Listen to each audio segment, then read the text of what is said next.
So last night I read a book by Clive Barker called The Infernal Parade. This was a book that I just happened to stumble upon in my library. I had never heard of it before, and I'm a big Clive Barker fan. I don't love everything that I've read from Clive Barker, but I think that he's written some really excellent stuff. If you're not familiar with him, he wrote and directed the first Hellraiser movie, and I think he was involved with the first few sequels. And he wrote the Books of Blood, which I think are really excellent short story collections that kind of helped me realize what a short story could be. And I really like The Damnation Game, which was his first novel, but I really love a lot of Clive Barker's work, and I think that he's a really inventive and fantastic author. So as I said, I hadn't heard of The Infernal Parade before, so I checked it out and I read it last night, and it took me 45 minutes to get through. It's pitched as being a short story collection made up of 6 short stories. Each of the 6 different short stories is about a member of the titular Infernal Parade. As you gather from reading some of these stories, the Infernal Parade is meant to be this giant marching mass that's super scary. They put on shows for fallen angels, and they're meant to strike fear into the hearts of men. It's just one of those things where they're a group of freaks. It's a circus, essentially.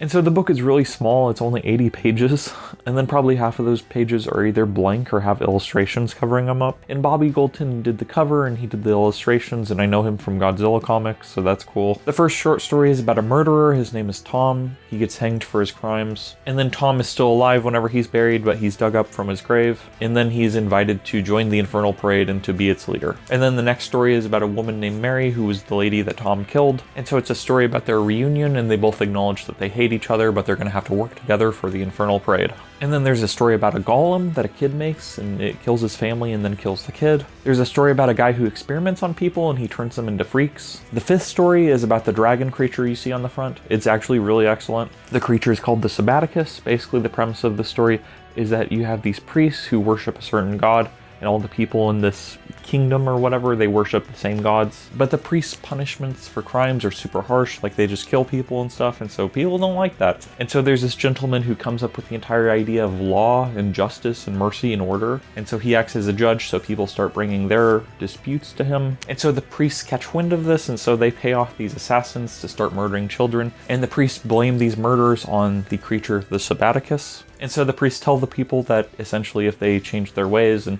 if they stop going to the judge, then the Sabbaticus will stop killing people. And so all the people like torture and murder the judge and kill him really painfully and awfully. And then the corrupt priests, they kill the assassins, and so there should be no more murders, except there are a lot more murders because the Sabbaticus is a real creature, and it finds out that the priests have been murdering people in its name, and so the Sabbaticus shows up and starts murdering people as if to say, you think that that was bad? Look at me. I'm so much worse than what you were doing. And of course, in the end, the creature kills the priests, and so they get their just desserts. And then the final story is about a woman who falls in love with a duke. He tells her that he loves her and blah, blah, blah, and that he's going to marry her and whatever, but he just sleeps with her and he has no intention of actually keeping these promises. So this woman goes to a witch, and the witch gives the lady something that will make the man fall in love with her forever. And the thing is that it works, but the problem is that the man who fell in love with her can do nothing except say, Bethany, I love you. He just repeats that over and over and over again, and he can't do anything else. He can't focus on anything else, and he won't leave her alone because all he can do is say, Bethany, I love you. And then this woman and the witch are tortured and burned, and the woman is put into an Iron Maiden, and then she joins the Infernal Parade. And that's where the book ends. And it was really strange because it just ends all of a sudden. It ends very abruptly. There never is any kind of large payoff. There is never a point where all the characters come together and they're like, all right, this is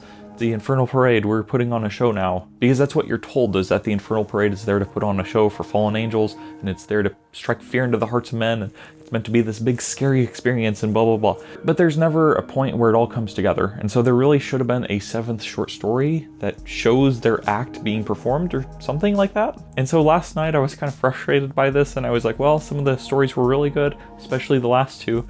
But like, what the heck? Why didn't it come together? And then I looked it up, and it turns out that the Infernal Parade is a toy line that Clive Barker did with Todd McFarlane. They were done in 2004, and so I'm sure that they're high quality action figures or whatever.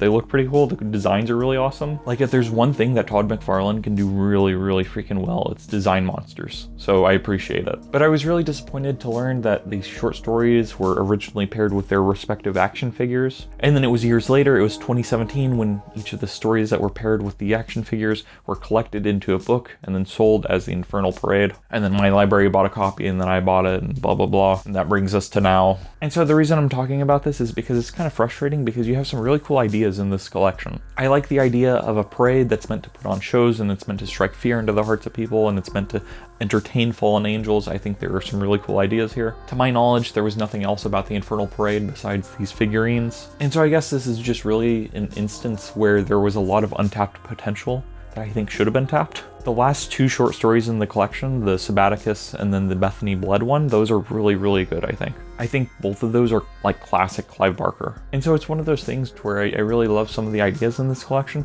but at the same time, I can't help but feel like a little ripped off almost. Like, it feels really weird to read this book and to find out that the stories were just associated with action figures, and that's how they were meant to be read, I guess. It's just, this has never happened before. Whenever I read The Great Gatsby, I didn't finish the book and then learn that, you know, there's a Jay Gatsby figurine that I'm supposed to buy. I think the reason I wanted to talk about this was because of the fact that I oftentimes really love diving into things that I don't really know that much about. I really love reading books or listening to albums that a lot of people don't know about. I think those kinds of things, those forgotten or underrated or overshadowed works, can be a lot of fun to look at. Because I think oftentimes there are a lot of hidden works, I think there are a lot of hidden gems that are hidden not because they're bad, but just because there are things that are way better than them. There are works that are either by other people or by the same people that execute on ideas found in the work, but way better. So for instance, an example of this is Silent Hill 4. Silent Hill 4 is overshadowed by the first 3 Silent Hill games, which by pretty much any standard are better than the 4th one.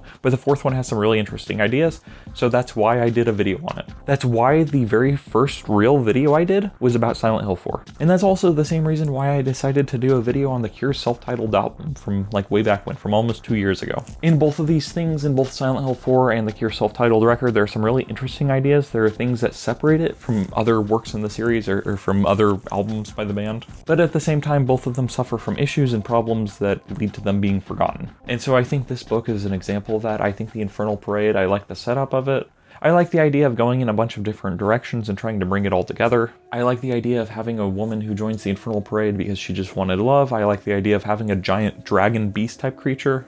I like the idea of having people who were experimented on. And I like the idea of branching out and trying to grab all these disparate elements and bringing them all together under one umbrella. I just wish that the collection had been beefed up, and I really think that the entire thing could have come together in a really artful and masterful way if only there was some kind of 7th story that brought it all together. So yeah, this book is imperfect, but I think there's still something to learn from it. I think there's still an idea there. It's a bizarre feeling to finish a book and then to realize that the stories were there to sell action figures, because I think they're good in their own right. So thank you for watching. Have a nice night, and goodbye.